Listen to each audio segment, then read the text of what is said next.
The year was 1798, and the winds of revolution swept across Europe like a wildfire. In the small village of St. Clair, nestled in the French countryside, 19-year-old Pierre Moreau had grown up hearing tales of liberty, equality, and fraternity. But for Pierre, these ideals were distant concepts, overshadowed by the harsh realities of life on his family's farm. That was until the conscription notice arrived. Pierre stood in the dimly lit kitchen, the parchment trembling in his hands. His mother, Marie, sat at the table, her face pale and drawn. His younger sister, Elise, clung to her mother's arm, her eyes wide with fear. "They can't take you," Marie said, her voice breaking. "You're just a boy." Pierre shook his head, his heart heavy. "I'm not a boy anymore, Maman. The Republic needs soldiers. If I don't go, they'll come for me anyway." Marie buried her face in her hands, her shoulders shaking with silent sobs. Elise looked up at Pierre, her eyes filled with tears. "Will you come back?" she asked. Pierre knelt beside her, forcing a smile. "Of course I will. I promise." But as he packed his meager belongings that night, Pierre couldn't shake the feeling that he was leaving behind more than just his family. He was leaving behind the only life he had ever known. The journey to the training camp was long and arduous. Pierre traveled with a group of other conscripts, their faces a mix of fear and determination. Among them was Luc Dubois, a fiery young man from Paris who spoke passionately about the revolution and the glory of fighting for the Republic. "We're not just soldiers," Luc declared one evening as they sat around a campfire. "We're the vanguard of a new era. We're fighting for freedom, for justice, for the future of France." Pierre listened quietly, his mind racing. He admired Luc's passion but couldn't shake the gnawing fear in his gut. He had never held a musket, never fired a shot in anger. What if he wasn't cut out for this? At the training camp, Pierre's fears only grew. The days were filled with endless drills, the air thick with the shouts of sergeants and the clatter of weapons. Pierre struggled to keep up, his hands blistered from the rough wooden stock of his musket, his body aching from the relentless marches. But it was during a night exercise that Pierre first felt a glimmer of hope. The recruits were tasked with navigating a mock battlefield in the dark, using only the stars and their training to guide them. Pierre was paired with Luc, and together they crept through the shadows, their hearts pounding with every sound. At one point, they stumbled upon a group of enemy soldiers, other recruits playing the role of the opposition. Pierre and Luc froze, their minds racing as they tried to figure out what to do. "We can't take them head-on," Luc whispered. "There's too many." Pierre nodded, his eyes scanning the area for an alternative route. "There," he said, pointing to a narrow path that led around the enemy's flank. "We'll go around." They moved quickly and quietly, their training kicking in as they avoided detection. When they finally reached the objective, they were greeted by their sergeant, who was waiting with a rare smile. "Good job, boys," he said. "You used your heads out there. That's what'll keep you alive." Pierre felt a surge of pride, but it was tempered by the knowledge that this was just a simulation. The real thing would be far more dangerous, and far more deadly. Part 2. Baptism by Fire. The day finally came when Pierre and his unit were sent to the front lines. They marched through the French countryside, their spirits high despite the weight of their packs and the blisters on their feet. But as they drew closer to the battlefield, the mood grew somber. The sound of cannon fire echoed in the distance, a constant reminder of the danger that lay ahead.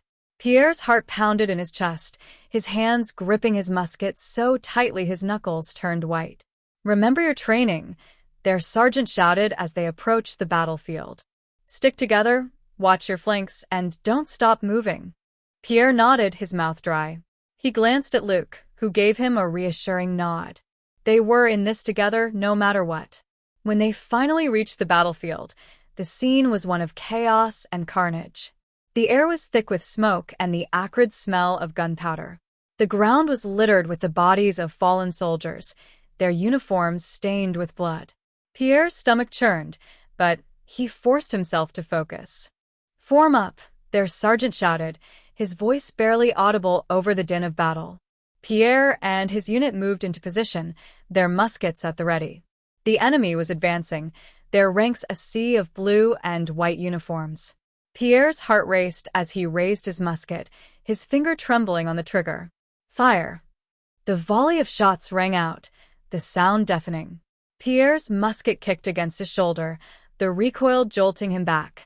He barely had time to reload before the enemy returned fire, their bullets whizzing past his head.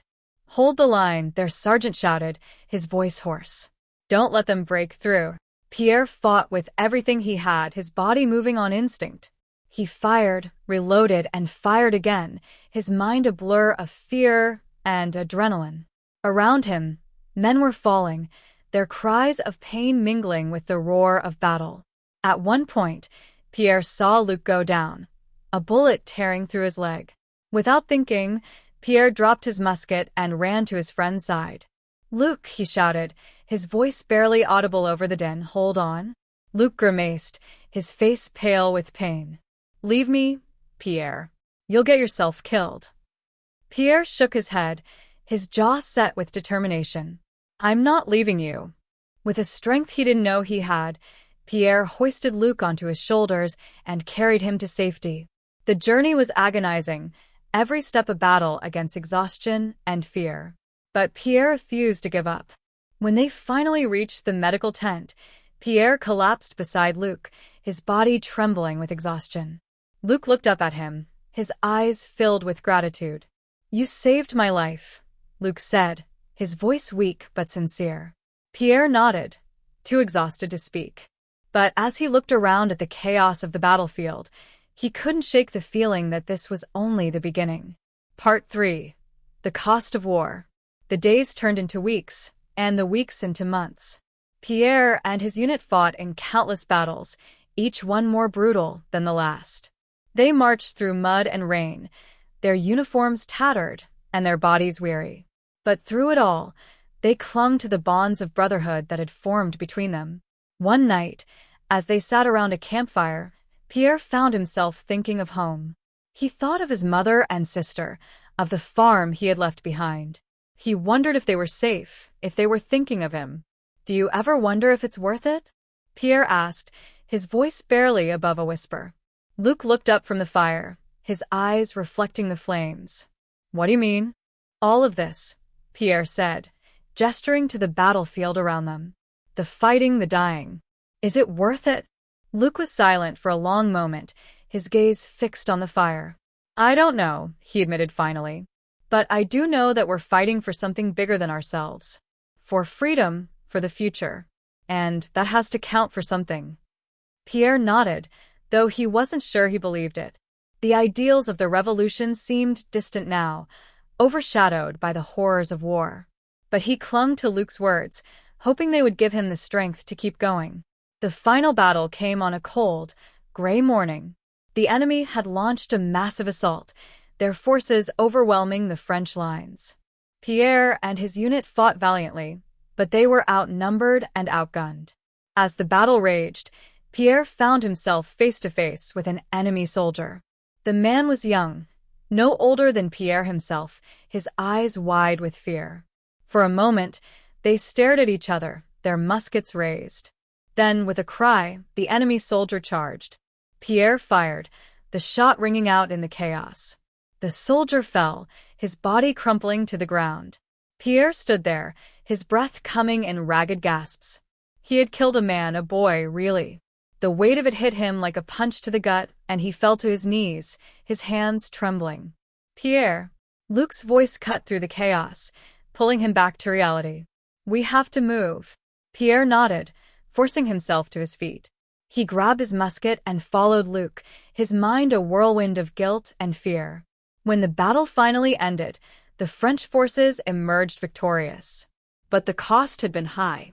The battlefield was littered with the bodies of fallen soldiers, their blood staining the earth. Pierre sat on a rock, his body trembling with exhaustion. He looked around at the men who had survived, their faces etched with relief and sorrow. They had won, but at what cost? Luc sat down beside him, his face pale and drawn. "We made it," he said, his voice hoarse. Pierre nodded. though he didn't feel like celebrating. He thought of the enemy soldier he had killed, of the families who would never see their loved ones again. The ideals of the revolution seemed hollow now, overshadowed by the brutal reality of war. The Fields of Revolution is a story of courage, sacrifice, and the human cost of war. It is a reminder that even in the darkest of times, there is hope, and that the bonds of brotherhood can light the way home.